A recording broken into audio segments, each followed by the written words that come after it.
റോസ Luxembourg.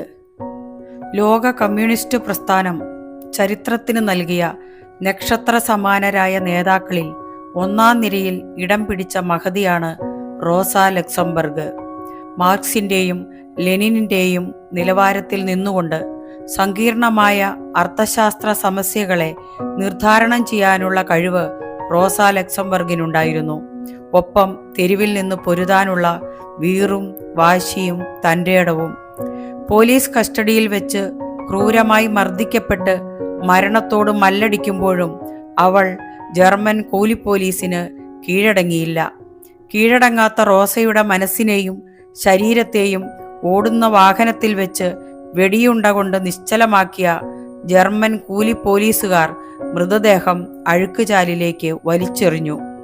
മാസങ്ങൾക്ക് ശേഷമാണ് ആ മൃതദേഹം കണ്ടുകിട്ടിയത്.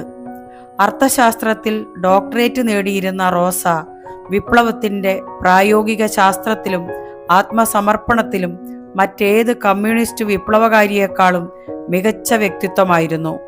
19-ാം നൂറ്റാണ്ടിലെ സംഘർഷഭരിതമായ വിപ്ലവ സാഹചര്യങ്ങളിൽ നിന്ന് 20-ാം നൂറ്റാണ്ടിൻ്റെ മൂർത്തമായ വിപ്ലവ രംഗങ്ങളിലേക്ക് പ്രയാണം ചെയ്ത യൂറോപ്യൻ കമ്മ്യൂണിസ്റ്റ് പ്രസ്ഥാനത്തിൽ തൻ്റെ പ്രതിഭയെയും പ്രവർത്തനത്തെയും രാജ്യാതിർത്തികൾക്കപ്പുറത്തേക്ക് വ്യാപിപ്പിക്കാൻ റോസയെപ്പോലെ അധികം പേർക്കൊന്നും സാധിച്ചിരുന്നില്ല. തെരുവിൽ നിന്ന് പൊരുതുന്ന ധൈഷണിക നേതൃത്വത്തിൻ്റെ ഉദാഹരണമായിരുന്നു റോസ.